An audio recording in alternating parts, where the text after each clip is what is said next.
I'm sure if he'll say something like, 68% of my viewers aren't subscribed, and I know your demographics, so I'm going to come find you, or whatever.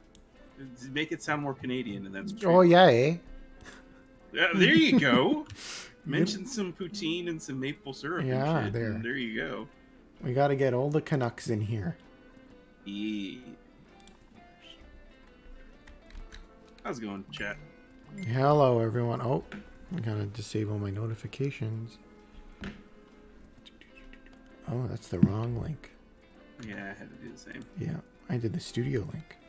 Because I tend to keep my phone right, like on my desk near where my microphone is. It's really loud. How do I get the link to my own stream? Share. Oh, that's how you get it.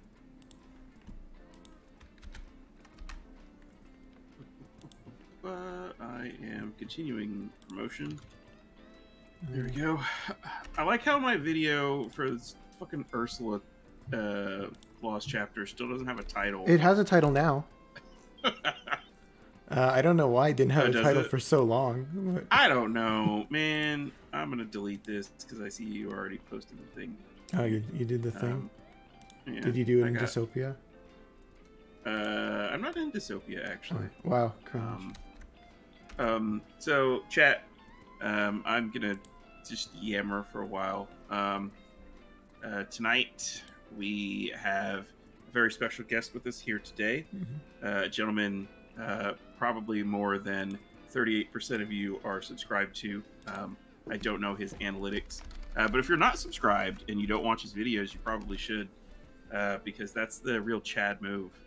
The father of Brave Gains himself, Mr. Alphinaud. Woo! Yeah, hello. It's me. Yeah. It's Alfie, but not quite. But yeah, it's me. Hello. I didn't understand how much I enjoyed seeing green numbers when I first started playing the game until I started watching some of Alfie's runs. I was like, oh, you can do that? And it all started with Y'shto's BT Plus. And hell yeah. Literally, like, it all started when I used a Bard's friend support in a Lufenia Plus run, and I got an accidental launch. And I saw all the refunds, and I was like, hey, yo, hold on a second. That was how it all started. Hell yeah. Yeah. Alfie definitely got me to join the cult of Brave Gain. Ever since Porum LD, I've been on that train. Because it just... Back during Lufenia, like early Lufenia Plus, when things mattered, who cares about Brave damage reduction? Just gain right through it. Like, it's just it's so much nicer than dealing with all the bullshit. Everyone was being hip with the Kurasame and Jack calls. I was over here using Porum call. Oh, okay. Look at my sensor, bro. The Brave Gain calls, I don't know. I don't know about those. That's like a little too involved. Never too much. Never too no, much. it's there's never too much. Those are actually really useful. I used to use when I wasn't using her in the party, I would use a Porum call on one of my characters to make that work better. Usually for someone's like burst phase or whatever.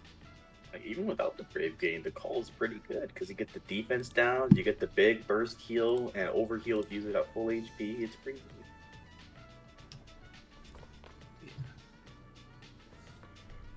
Yeah, so we're gonna have a shorter stream today for a couple of reasons. TCC has been rescheduled for today at 8 p.m. Central Time, which is an hour from now. So we'll be heading on over there after this stream ends. And also, we've only got 2 events to cover, so I can't imagine that we're gonna have too much to talk about here, especially because we only have really 2 new characters to talk about too. I mean, there's some minor changes to Tifa and Charlotta, but not really much to talk about here. Yeah, so let's get started. A quick account update. To make up for the last couple weeks' atrocious skill issue with my pulls, I did slightly better. Okay, I don't want to go here. Party screen, here we go. Come on, load. Okay, so I now have, where are they? I have Edge. Which is great because I didn't really have much evasion aside from Rydia, but just having like another evasion unit is good. I got Gladio, which is also very strong. And then I got Vivi BT, Serah, where's Serah? Where's Serah? Serah BT, Charlotta BT, and Minwu BT. So I got 4 BTs within the span of these past 2 weeks. So there's a lot of greens going on right now. I kind of ran out of blue mats, but I was able to recover from the hellhole that was Garnet's 1,000 ticket fiasco. So that was a nice little pickup here. Lion and Alfie, how did you guys pull much for Vivi or Serah, or sort of what were your pull plans for these past 2 weeks? I personally just skipped Vivi because that's when I learned that Serah was coming, and so Vivi got the whole skip. Yeah. As I pulled for Serah instead. I did the exact opposite. I skipped Serah, and I don't remember how much I spent for Vivi. It wasn't that bad. Or was it that bad? I don't remember. That was a while ago. It's been like 2 weeks. Yeah, I don't remember. I'm pretty sure I got his FR pretty easily. I might have... Did I pity the burst? I did pity the burst. That's right. You can tell it really impacted me. Really, like, it left a definite impression. And just today, I finally got Tifa, even though we're not talking about Tifa. Well, I mean, we can talk about it. I'm very pleased about that. Yeah. Because I like Tifa. Yeah. I like things. My Serah pulls were kind of oof a little bit. I pitied her BT. Ooh. I got 2 Charlotta FR dupes that I already had, and I at least got 2 of Serah's FRs. But yeah, I did pity Serah's BT. There was a free pull on these banners. Yes, right? There was yeah. There were, and on the free pull of Tifa's banner, it gave me her BT for free. Oh my god. And, which the exact same thing happened back when her BT initially debuted, and I am not interested in building Tifa at all. That's a crime against simping going on right now. It's just a flex, just kind of. I'm still trying to get like I've used all my free stuff on the Charlotta banner, so I'm still trying to get her burst because I do not have it, and I want it because green numbers. Green numbers. Yeah. Just I guess as a quick overview, I don't think this started with Neon. I think this started with Vivi, but the G token cost of everything has been slashed. I think by 100 across the board. Yep. Yeah. So because we now get a new BT every single event, and there's no more cycles, the devs were kind enough to reduce the cost of pity for all the weapons. I believe the rates haven't changed, but it's I don't think so. All the rates are the same. It's just less G tokens. Yeah, less G tokens, which is still a benefit. And then another thing they added are the second version of these special tickets, which you get for. There's 3 tickets that you can get total, right, guys? One for completing the event, one for using the synergy character in the event, and I don't know the specific missions, but it's pretty much you get 3 tickets on like the current event that drops, and those 3 tickets are for the banner on. Those 3 tickets are for the next banner that's coming up. Right. So they only work on the immediate next banner. Yes, and you cannot use them for the banner after. You cannot save them, so you should there's no reason to not use them. Yeah. and they also provide you with G tokens. So it's functionally equivalent to 5,000 gems, just with the condition that you must use it on the next banner. Yeah. So like it costs way cheaper now, since like 100 less G tokens and 3 extra free pulls, and that's not even considering like the actual free pull itself. So there's a lot of free pulls going on. Yeah. That's 4 free pulls with G tokens immediately. Yeah. Plus we have the campaign banner going on that they do twice a year, maybe something like that, with a bunch of units. So we're getting a lot of resources. Hey D Knight, and hey there Theo. Pull on every banner? Yes, pull on every banner. With those Roman numeral tickets, you should. Yeah. For sure. I've been doing that in global anyways. I have every single FR and don't plan to stop. Don't think just pull. Pull everything always. Different situation, but yeah. Don't pull dash, please. Pull dash, but not the FR. I tried to get Machina's burst, and I ended up with a dash FR instead. It's like, do I delete it? No, don't delete it. Save it. I'm not gonna use that. Well, shit. with FR boards, right?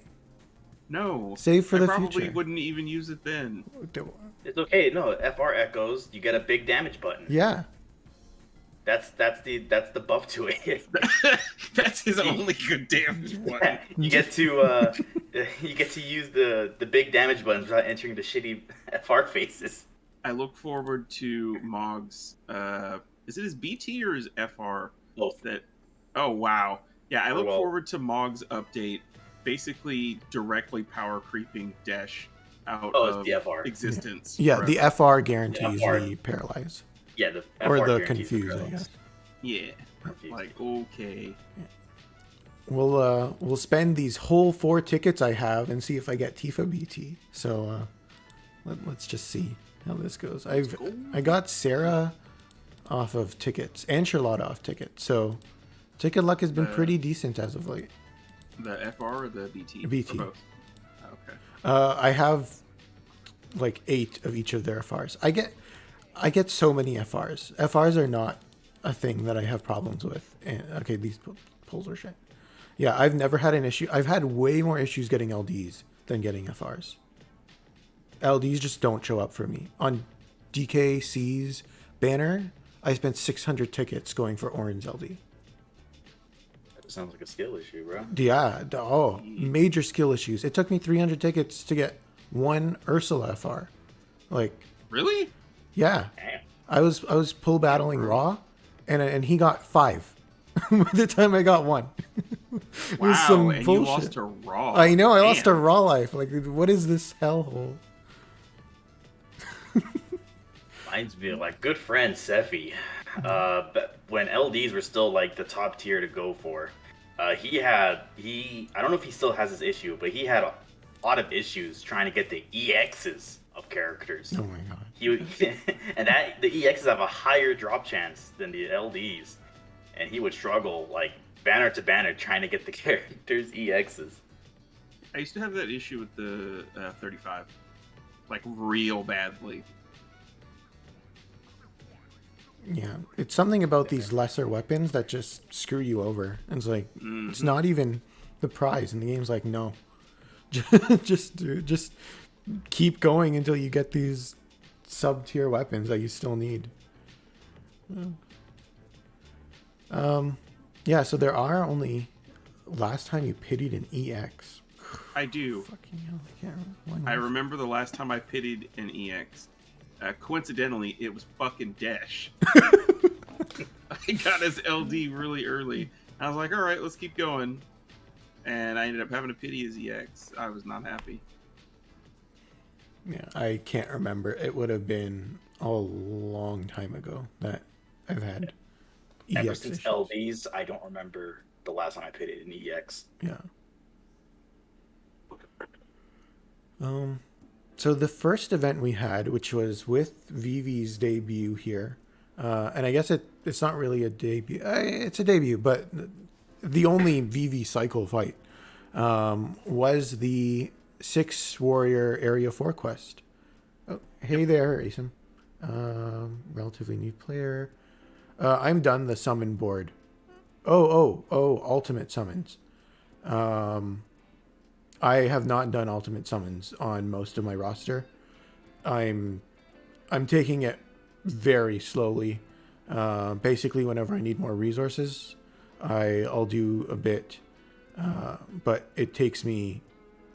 It's too long. It just takes too long, and there's better things I can do with my time than grind summon boards, honestly. Like, it's such a boring, monotonous experience. Like, I really wish there was a bundle I could buy for, like, $50 that just does it for me, or something like that. Like, that would be a frame one purchase. There's just... It's, yeah. It's at that point, why don't you just buy the gem bundles? Yeah, Oh, it's like I want like an extra layer of abstraction, you know. It doesn't feel quite the same. Yeah. Plus, like summon boards have utility, right? In terms of character stats and such. And the worst thing about summon boards isn't even grinding them. It's then going through and buying the 3 skills on every single character. Yep. It's like it takes so long. You have to scroll through the menu. You have to click the right one. I have to pull up Tonberry Troop. I have a ton of my characters where their summon boards are done, but I refuse to sit there and spend 10 minutes going through and picking out the passives.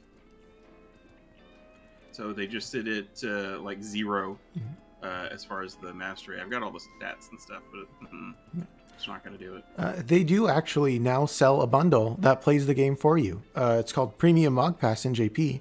And what it gives you is, I think, 30 skip tickets that lets you not have to play co-op or summon board grind. Man.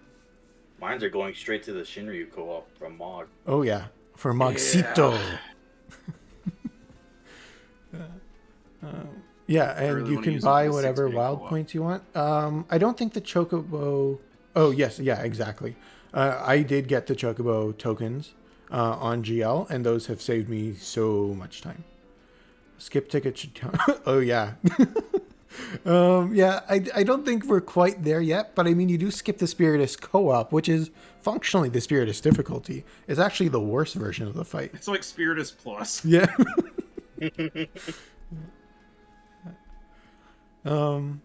Yeah, so we got 2 new fights basically that we're going to cover today. One I think is really good, and one I don't think is very good. I don't know how you guys feel about both the Spiritus and the Six Warrior. I really, really liked the Six Warrior. Hey there, Yoshi. How was the Xenoblade 3 stream? This Six Warrior kicked my ass. I spent, I think, maybe 10 hours doing this fight total across all my runs. There was massive skill issue. I've learned that ever since Wall came out, I forgot how to play the game and just assumed like, oh, Wall will carry me home.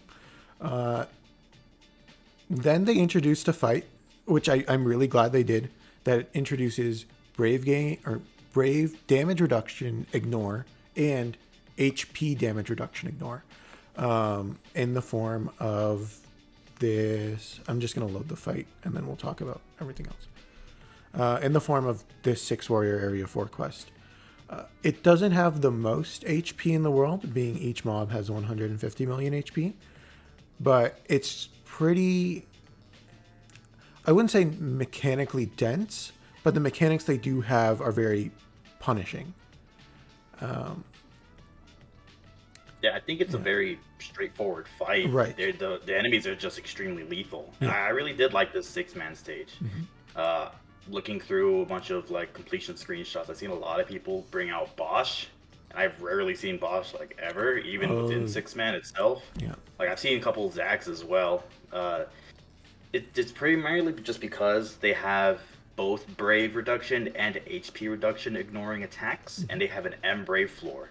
Yep. So all of our characters' HP, unless there's like HP up bonuses, they usually chill around like want to say 15 to 17,000, maybe 20,000 if it's like if it's someone like Gladio.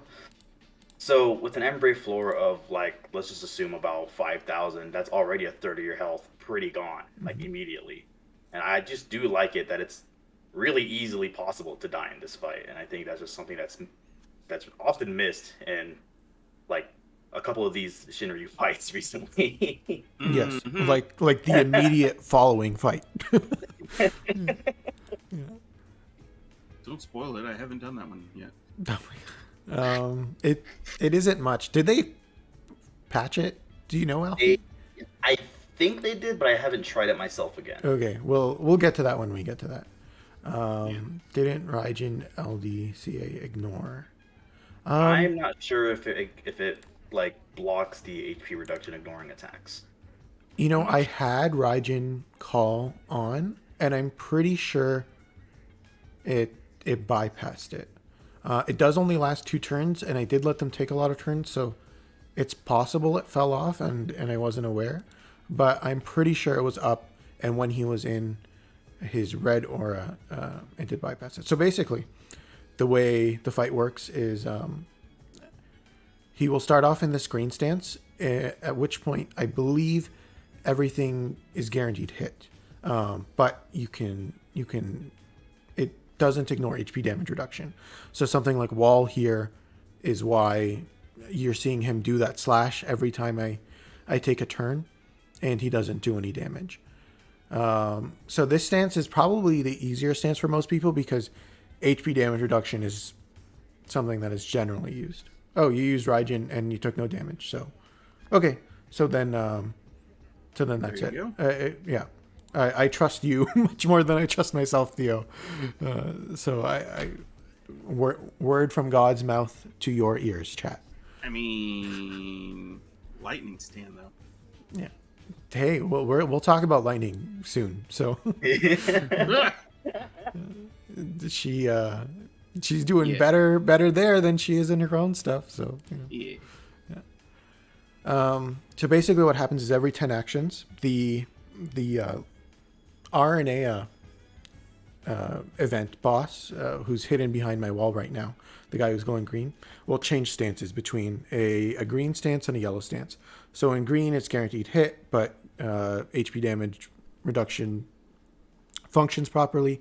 And in yellow stance, he will bypass your brave and HP damage reduction, but you can evade it. So that's why the 2 banner mates that were being featured here with Vivi, or in this batch, I guess, were Gladio and Edge. One providing you the HP damage reduction and one providing you the evasion. So that's the main normal gimmick that's going on in this fight. The main thing to be aware of here, especially if you don't plan on pulling Vivi, is the way their force mechanic works. So once they enter their force time, the general will glow red, meaning that he has both auras of effects active at the same time, meaning that you cannot evade and it bypasses HP damage and brave damage reductions. So you will get hit and it will do damage to you.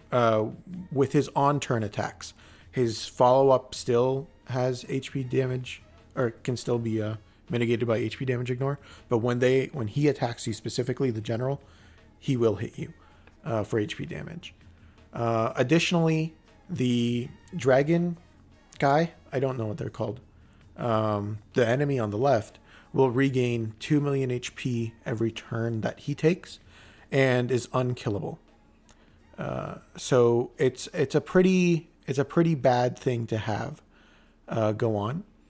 And something that I believe is unique to this fight, as far as I recall, is that even after their force time ends, so it's a 10-turn force time that the enemies have. Once it ends, the general will remain in his red phase. So he will still have both the green and yellow auras active at the same time. And he will remain in that for the rest of the fight. So the only way to get him out of red is to disable his force time using a fire magic FR attack. At the time that I did this fight, I did have Vivi, but he was unbuilt. I just carried him. And so what I ended up doing was I used Fusoya with a Lulu call because Fusoya is non-elemental and Lulu enchants the party with fire. One thing I also learned in this endeavor is that Vivi, until his LD overhead, until you have his LD basically, does not enchant himself for fire. It comes from his LD overhead. So I used his FR thinking like, oh, just get rid of the enemy force time, and it did nothing because it's non-elemental inherently. It's only due to the enchant provided by his overhead that he then deals fire damage on his FR attack. So that was like a little niche thing I figured out there. And this is a Lulu base call only, which I got from the token shop because I do not have Lulu LD, just because this account's still relatively new.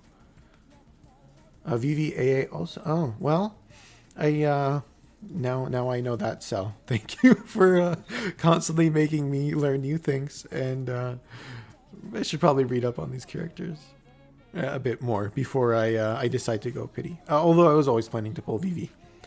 I guess we can. Yeah. I was about to say there is one thing about the red aura is that the boss gets, the knight specifically gets a really, really high HP damage reduction. And it sucks. He does. It sucks. You will most likely hit for zeros, if not low numbers. Oh, is it? I thought he just made it so that he didn't take HP damage. I've never been able to do HP damage to him. It's possible, but that's a lot of HP damage up for like a much smaller than normal increase. Right. I did like this fight just because of how hard they want you to counter the Shinryu gauge. I like that. I really like that a lot. And this is the funny part because I think we can all agree that the knight is the lethal part of the stage, right? Yes. Like, 100%. The dragon's just as lethal, but the knight is the main danger. Well, the funny part is, if you killed the knight and the dragon is still alive and the force time goes off, you cannot cancel the force gauge. Which was another lesson that I learned when I was rushing down the knight and then wanted to kill the It's really funny because during force time, the dragon cannot die. So you can't cancel the force time. You have one enemy. You got 10 turns of force. Yeah. And the turn count is 50. So yes. So I've lost 3 runs on that exact same issue where I had the fight down. He was down to 1% HP, but I couldn't kill him. And his turn, and he's pretty slow, so he couldn't get his 10 turns of force time off in time for me to kill him.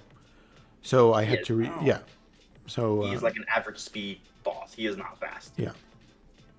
I really enjoyed this fight. I did absolutely no research. I did not watch any runs. I just kind of went in and screwed around until I kind of got the hang of it. I like that they had a means of countering Wool without like locking him out of it completely. The constant like counterattacks from the knight made it so that his his LD overhead for the shields was really useful for reducing the damage that was coming in from that, as well as pretty much everything that the dragon did. But you couldn't crutch on it. And you couldn't crutch on Gladiolus either, which I thought was pretty cool. The thing that I didn't like, and I actually really enjoyed the force mechanic. I didn't know that the dragon couldn't die either. What I didn't like was that this was a fight with lots and lots and lots of HP attacks, when the featured character was somebody who sacrifices your party's health to do damage. That felt a little counterintuitive to me. That's why Edge is featured for like one half of the mechanics. It's like I don't like this that much. Just that specific part. I lost probably 6 or 7 runs to the first part of the fight, where the knight started doing his attacks that went through reductions. And then I was like, well, if I can't stop him from doing, if I can't use reductions to take no damage, well then the only thing I can do is just not take the attack at all. So I brought in RCL for that. And that helped a lot. She was great for this fight. Yeah, I know in BC's run he also brought Arciela because, yeah, you can HP attack, disable them. And that is one very effective way of... that should not surprise me. He's a big RCL fan. Yeah.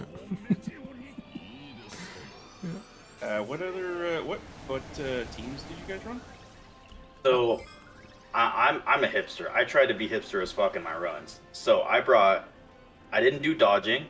I brought Gabranth for his high amounts of attack down with some HP reduction, but mainly for his attack down. And I brought Beatrix.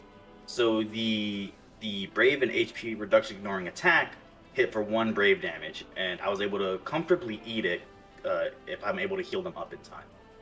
I brought Seymour. I brought who else did I bring? Hold on, let me look at my handy dandy video. Do you have Gabranth's Burst? Yes. Was that effective in countering the damage from the knight? Yes, because it gives a higher attack down, so it was pretty helpful. So it ignores the block from debuffs as well. Sorry, say that again.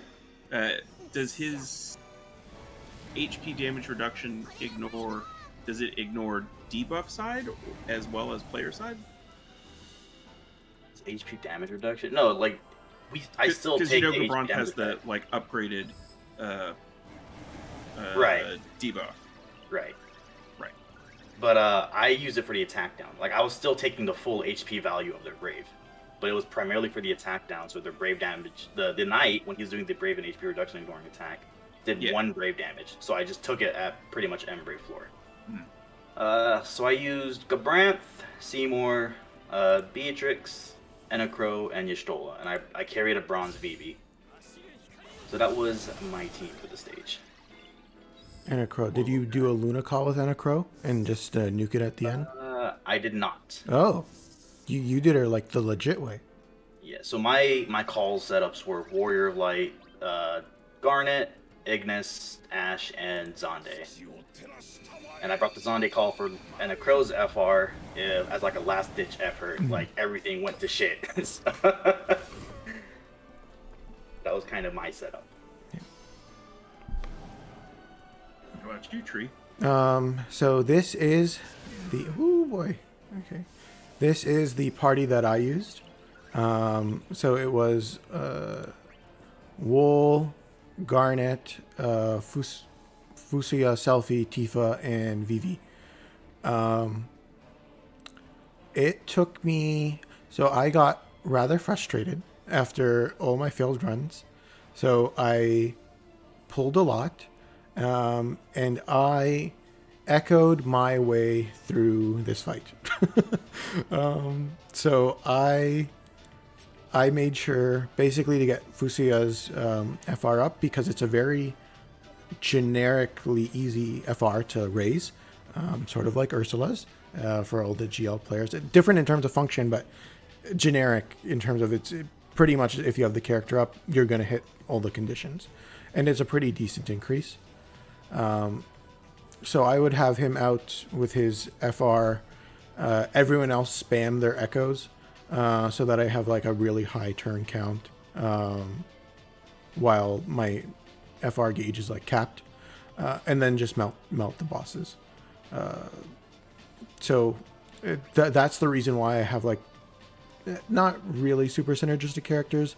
Like Tifa doesn't have her BT. She didn't really do much here aside from hitting the FR echo button just to give me more turns of FR. Garnet was pretty useful. Vivi I didn't really use aside from pressing him for the FR echo as well. And Selfie was there to just juice the gauge because their gauge fills up really fast. Ooh, yeah, it does. So I was like, I do not want to deal with this first time.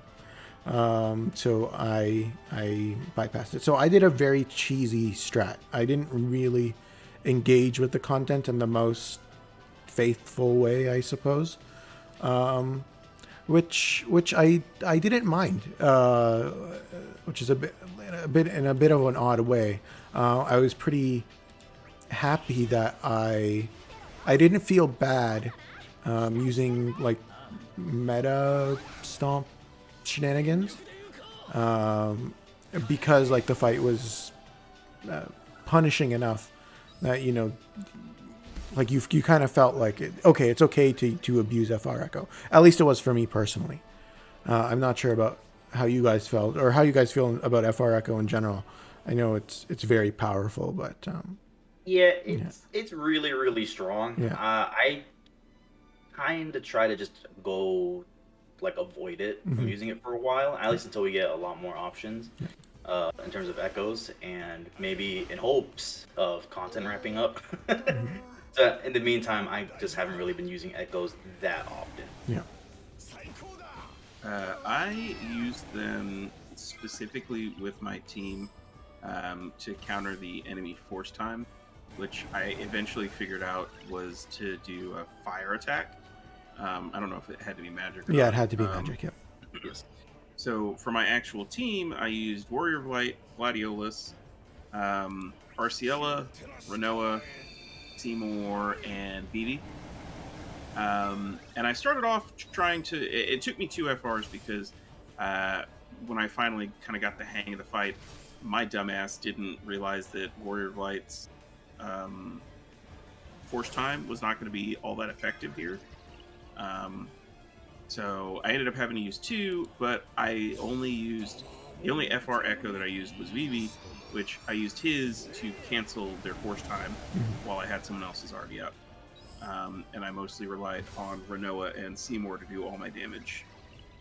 Oh, I didn't realize that the FR Echo is also capable of... oh, yes. Okay. Yeah. The way that they word a lot of the like cancel force time things is when they like receive damage or whatever, like when you use an FR ability that blah blah blah. So in this case, a fire magic attack. So as long as you're pressing the button, it'll do it. Yeah. I guess we should talk about Vivi just before we move on to Bahamut. He got a rework, whatever, more damage. The main things he got were the FR and the BT. BT is pretty neat. It makes him gold frame his own buffs. And I believe Garnet is the only one with the gold frame buff, aside from him, correct? Like, he's the second character to get that? Correct. Yes. Yeah, so right now it's an FF9 exclusive feature. But what that does is it also allows him to maintain his EX buff, the double fire buff that transforms his HP attack. So basically he becomes a HP plus spam machine, which works well with the way his kit works. Or not his kit, I should say, but his FR. Because his FR, basically it's steal fire damage, use a transformed HP plus attack, and be below 100% HP. So Vivi's overhead will naturally make you be less than 100% HP. Just be careful who you're bringing with him in terms of HP regen. And then he will be using the HP plus all the time, so that's no issue. So really, I think if you just bring some sort of fire enchant, call, so like Neon, I guess, in the party, or Lulu call, then you'll meet that condition. And someone who uses a transformed HP plus. So I can't really think of too many characters who do that. Obviously Charlotta does, and she just got her FR Echo, so she, I guess, pairs well with Vivi. King uses a transformed HP plus attack. Tifa does partially. I can't really think of too many characters who do. It's going to be similar characters to the ones you would use with Aerith. So, for example, Aerith. Renoa is... Oh, yes. Renoa is fantastic here because she has a very similar FR condition. So the only thing that she needs to meet his is a fire enchant. And he needs nothing to meet hers. Because he meets all of her conditions just with his kit the way that it is. So, very nice pairing. You can say Vivi is like a magic machina. Could you say that? joke, but no. He's like a smaller fire magic monk, you know? I did have my BT effects up. Oof. Well, we're not going to continue this fight. I can't really give an opinion as someone who went. I went all in for Vivi. Outside of his BT animation being absolutely fantastic, yeah. I can't comment on him too much because, like I was mentioning earlier, I felt like this wasn't a great fight to showcase with him. Yeah. Just because its mechanics ran kind of counter. He became more of a liability. There were at least two parts of the fight where one of my characters, I think one time it was Seymour, the other time it was Gladiolus. They almost got killed because of Vivi's rampant HP sacrificing. So you do want to be careful with that. But I do want to try and use him on some of this other content that we've got just to see how he does. So I'm still excited. Yeah, so that was the 6 Warrior and the VV event. I'm not going to proceed. I would not have finished it in this first time. But yeah, so a very good fight. I really, really like this fight, especially after the not-so-great Garnet cycle and the not-so-great Dark Knight Cecil cycle and the Neon fight, which was kind of mid. So this was a nice change of pace. So far, all the 6 Warrior quests I've done have been very good. Area 2 is kind of sus with Doulahan and the whale, but so I don't know what it was like on launch because I just power crept it. But 3 was pretty tough with the starting off with the FR, and this one was also a very good fight. So I think 6 Warrior is probably the best content in the game right now, aside from the story chapter finale bosses. Those are also really, really good. Yeah, I agree. 6 Warriors felt pretty good so far in all the stages. Like, even I still think it is good in Area 2. It is, I'd probably say, the easiest one to do. Yeah. But yeah, I've liked all of them so far. Okay. Okay, and then the other event we got. I guess one other thing. With the VV event, we got a Lufenia co-op. It sucks. Yeah, everything is super expensive in terms of coin cost. lots of rewards. Lots of rewards, which is cool. So but it's very expensive. It's very grindy. It seems like they want a lot of the end game here to be grind or get skip tickets. So buy premium log pass, which is fair. But it's very boring. Co-op as an endgame is extremely dull. There isn't much I have else to say on that. I don't know if you guys have anything else you want to mention on that. People that want co-op to be the end game just wants to get carried in end game. Yeah. Please uninstall if that's what you want. Please. Yeah. Play Echoes of Mana. That has only co-op end game. Be sure to add me know when you do it. Yes, exactly. Yeah, the fact that a single ticket is what is it, 150 or 200 or something like that of the platinum ones? It's like, what the fuck? Yeah. Like, it's cool that we've got enhancement points and we've got BT, nuggets and gems and tickets. Like, there's tons and tons of rewards. It's just, it takes so long. Yeah. And that's with books. I did get the tickets, ASIN. I used my skip tickets because I have premium mug pass, so I have a lot of tickets. But yeah, I triple booked it, used the tickets, and then closed the game. that was my co-op experience. So the couple that I did do sucked ass. I'm still doing them. Yeah, that's what I'm doing right now. Yeah. So yeah, I've done the actual like co-op stages, and it is nice that Lufenia orbs cancel at thresholds, and they're not active the whole time. Yeah. And our damage output is really high to where you can just full on skip it. Yeah, just press Echo. That's and win. good. That's good. Yeah. Because We don't need another co-op where you're going to be there for a while and you have to actually like take into consideration thresholds and shit. And it How sucks. many tickets needed for? I think I used like 10 total, and I got most of it done. I don't have the force fragments done. So probably more than that, maybe 15. Son of a bitch, Lion, you're right. God damn. Squex is stealing everything from me. Where's my cut, Squex? I want my goddamn commissions. Fucking hell. First, the Echo, then they stole my TreeVoid Abyss challenges that were totally my concept and were not a legacy of something else. Yeah. Rift. Yeah. So the second event we got. Hey there, Indo. Oh no.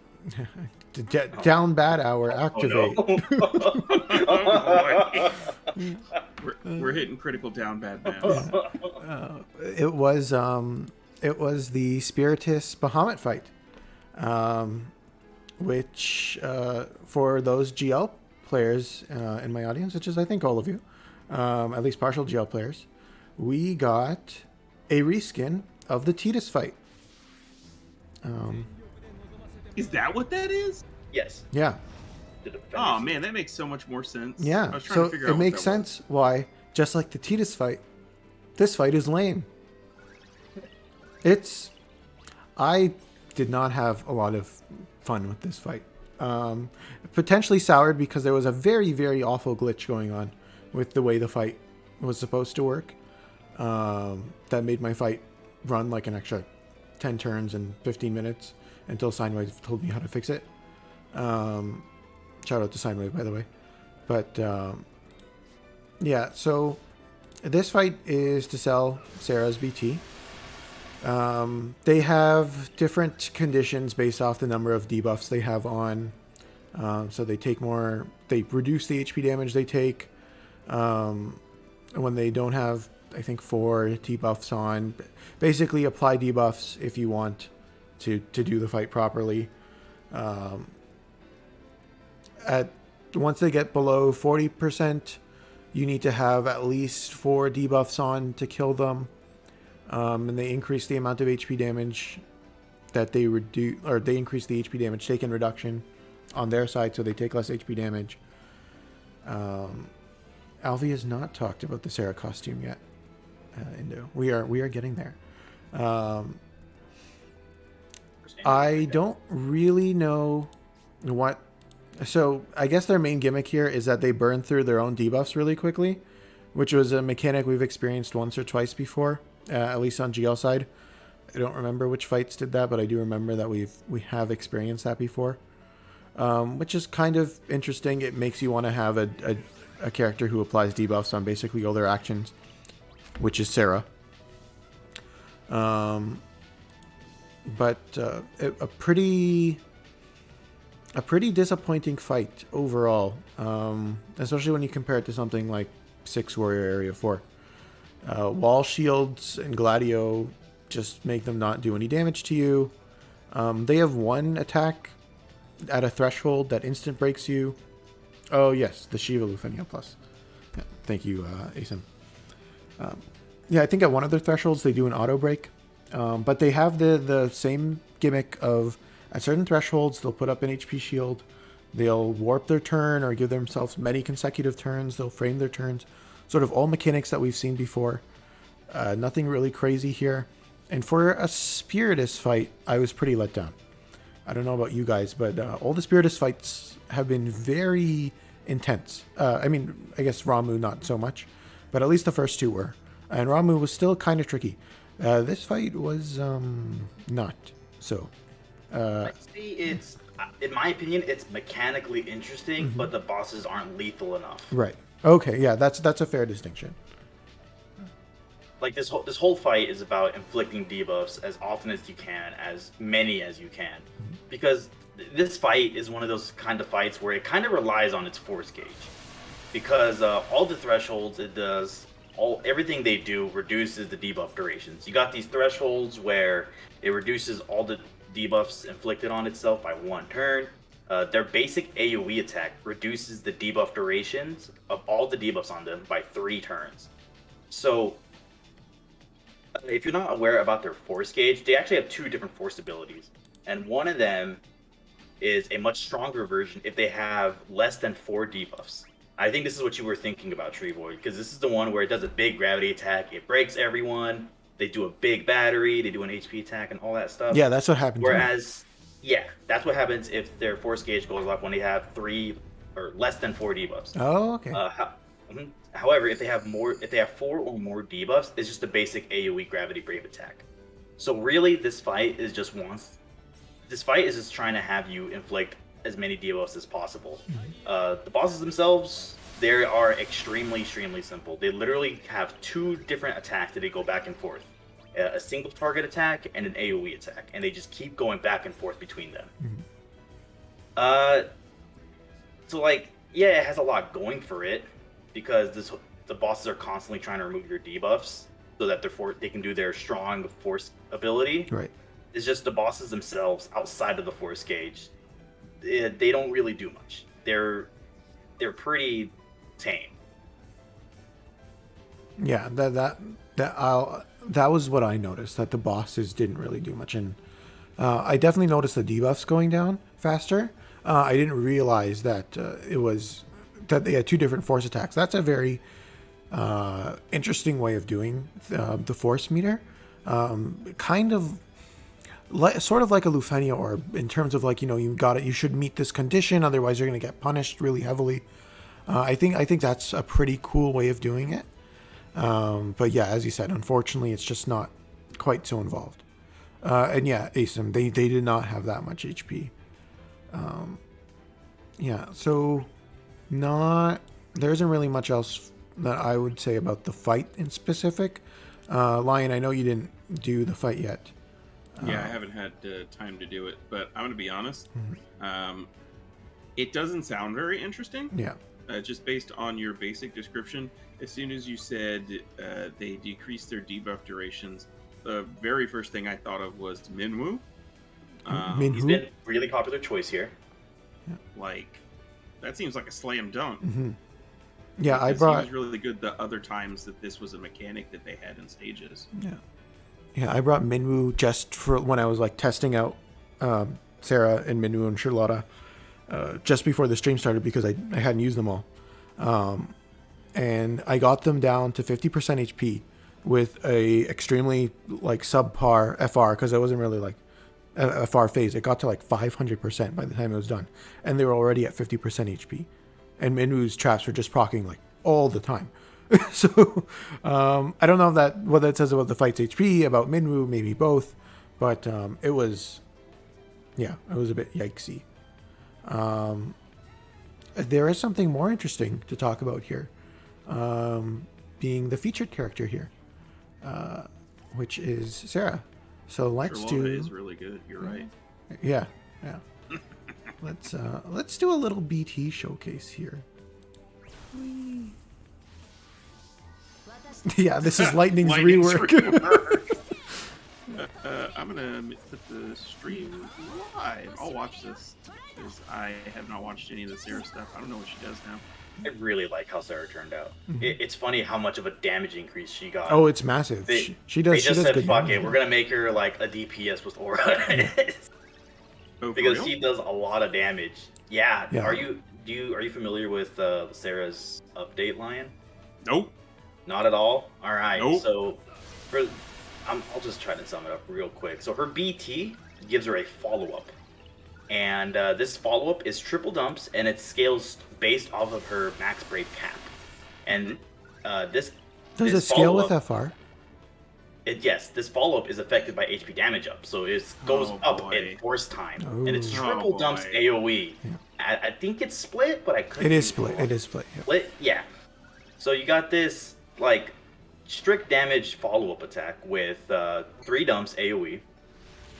She has 5 dumps per skill. Like S1 is 5 dumps, S2 is 5 dumps. The main difference is her S1 is mainly single target with 1 hit a splash, and her S2 is AOE split.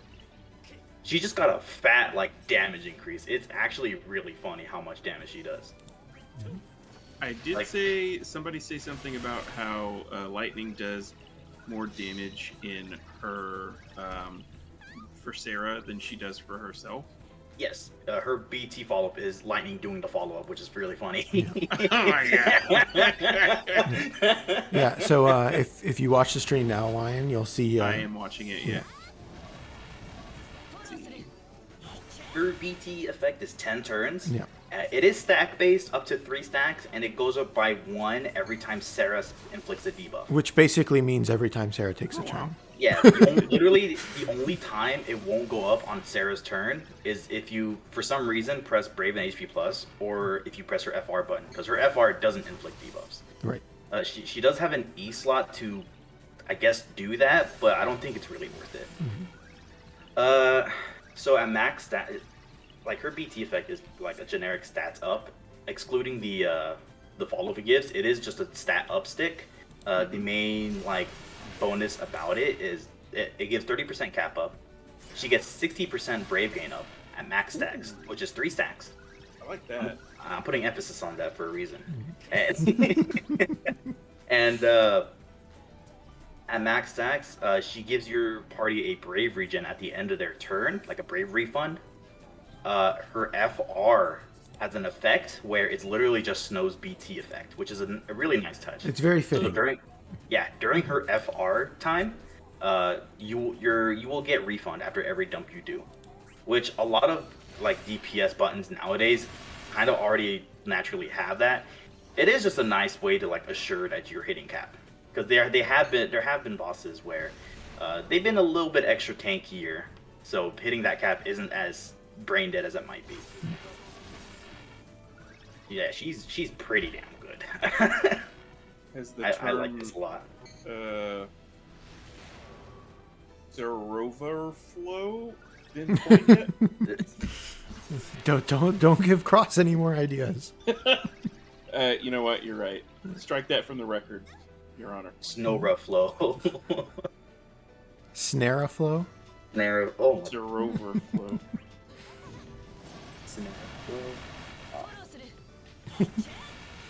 Her FR conditions are pretty easy to hit. Kind of like what TreeVoid said about Vivi FR. If you just have Serah, it's not as like generic.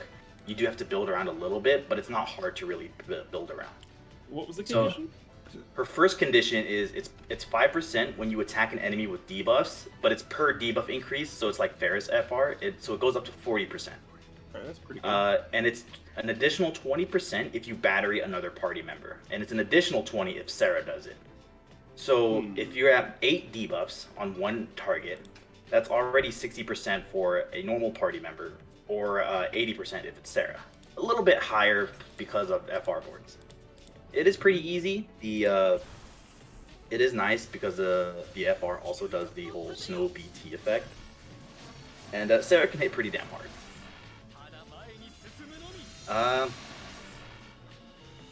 Yeah, no, that's pretty much it. I don't really know what else to say about Serah. Yeah, I really like her kit. I like her BT effect. I don't think this fight is really great at showcasing it, just because they burn through their debuffs so quickly. So I was never personally able to get all 8 debuffs up at the same time, to hit that like 40 plus 20 or 40 plus 40 condition. But I do think it is a pretty easy, and like a normal fight where they don't melt their own debuffs. It's very easy to meet that condition. So it's another generically, slightly specific, but not as specific as I would say Vivi. I think it's a little bit easier than Vivi. And then the BT effect is very good.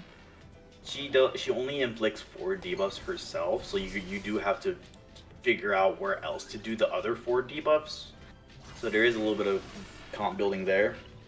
I do agree this stage kind of sucks when it comes to showcasing Serah, just because there's so many thresholds where they reduce her debuff duration, and that even like affects her own LD buff, because you remember her LD buff has that conditional of like having a certain amount of debuffs inflicted. Oh, right. To take effect. I think they reduced it down to 4 debuffs. So 1 S2 used will trigger her overhead buff. But yeah, it is a little bit rough to run Serah here without some type of like delay to get her set up. Yeah. I don't think the FR animation is great, personally. Yeah, I agree.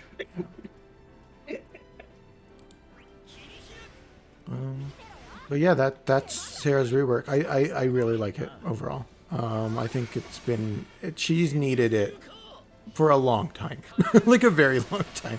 She's needed something good, and I'm glad they finally did it. I just wish the fight was a bit better. Yeah. Was there... So we are at 9 o'clock, so TCC is starting now. Was there anything else you guys wanted to say about either of the fights or anything else going on the JP side? Sort of, I guess, as a capping off point, because I think we covered most of everything that I wanted us to go over for today. Thancred sucks. Thancred does suck. It does. Just think, if the game lasts long enough, he'll get a burst. That'll probably suck too. Poor Thancred. Man. I'm actually really looking forward to Rubicante this month. Mm-hmm. Yeah, me too. I'm probably going to get Rubicante as well. Yeah. Ruby I'm very excited for. Mog, depending on what they do with him, I'm also pretty interested in his kit. Less Leon. I'm not super interested in him. But we'll see what his FR Leon? animation is. Who? Did you call him fucking Leon? I started off as a Kingdom Hearts player, so. Oh God! You know that there's a Leon in this game, though, right? Yeah, I know, and he's married to Maria, right? I didn't know FF2. No. What? Man, What? when he gets a BT, that's gonna be a frame 1 pity. Man, fuck this yes, game. sir.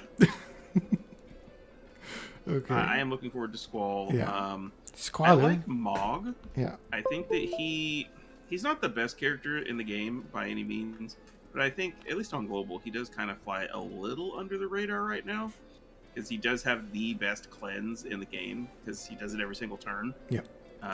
There's one thing I want to say when you're done, Lion. No, go ahead. That was basically the end of my point. This is something that popped in my mind. So one of Mog's increased conditions is attacking a debuff target, right? Right. Mm-hmm. So surely it'll work in launch because cams work, right? Right? It's gotta work. Like, it has to work. Yeah. If it's such an intended mechanic, it should work, right? It's not a bug. It's and a feature. If it doesn't work, Square's gonna look really fucking silly. Alfie, I don't know if you know this, but when you're in a launch, each of the characters taking, participating in the launch, it's a separate turn. Shout out to you, Dr. Man. Base. If they fix Mog, if it happens to Mog and they fix Mog, that's just like an indirect way of saying Cam was a mistake. I mean, they did that when they fixed Garland like 5 times. Yeah, every time there's like a delay condition or some shit, it's Garland getting fixed. Yeah. Can't have him getting too strong. No. They gotta sell Jack Garland.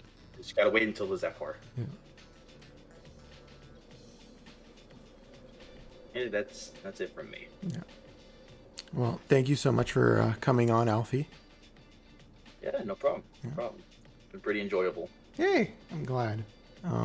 Lion, was there any other parting words you wanted to have? No. No. Okay. Dash also sucks. Yeah. Dash does suck, unfortunately. Except in the Odin fight. He's good in Odin. Put him there. But yeah, thank you everyone for stopping by for episode 5 of Echoes from the FR Echo Rift. I know you're all heading over to TCC anyways, but I'll just post it in the chat regardless, make sure you guys sub to both Alfie and Lion. I'm sure you guys are subbed to them already, but just somehow if you're not. They do great stuff. Alfie is the one who inspired us all to do Brave Games, so we must pay respect to the godfather of Brave Games. Yes, sir. Flattering. Okay, have a good evening, y'all. Y'all take it easy. Bye.